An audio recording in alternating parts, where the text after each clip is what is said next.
More as 2020 Democratic presidential candidate, Vermont Senator Bernie Sanders. Senator, good to see you again. You are quite worried, more worried than the Pentagon says you should be, about troops, American troops going into Iran. What's your concern? Ali, I believe that if we go into Iran, we will destabilize the entire region, and we will be in war for decade after decade, which will cost us thousands of lives for our troops, as well as God knows what happens in terms of how many people die in the region.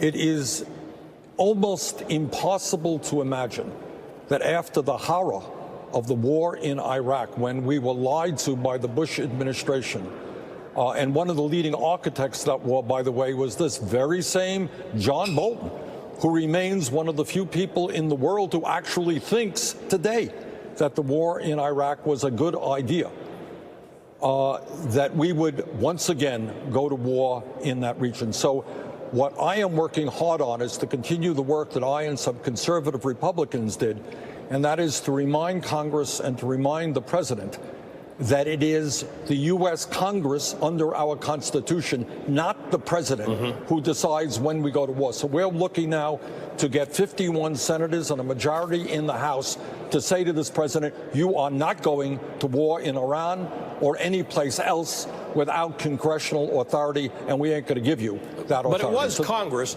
that ultimately agreed to the Iran deal, and the goal there was to try and get Iran back into the international community and economically engaged, so that it would think that it was more valuable to stay economically engaged with the world than to saber rattle and misbehave in the region. What do you say to people who say this is preventative, this is a worst-case scenario in case Iran attacks American soldiers, American troops, or uses its proxies to do so?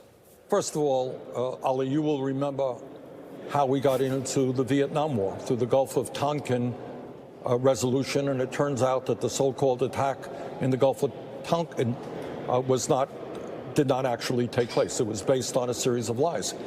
But what worries me is that the architect of the effort now to get us into a war in Iran is the guy who was the architect to getting us into the war in Iraq, and that is John Bolton.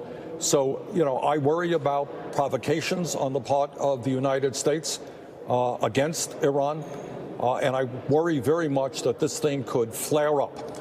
So I think, again, that a war in Iran would be an absolute disaster, never-ending war, huge amounts of money, loss of lives, and what the Congress has got to do is have a serious discussion about how we deal with that region. Now, I, for the life of me, have never understood why it was that the United States determined that Saudi Arabia, which is a despotic, murderous, undemocratic regime, is our great friend, and Iran is all that terrible. Obviously, we have many, many concerns about Iran.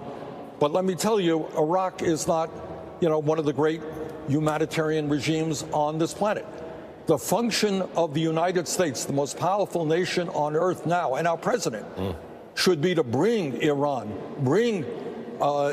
to bring Saudi Arabia and Iran into a room together and to begin serious negotiations about how we can calm the tensions in that region, not inflame them, not threaten to go to war. You remember the days when we actually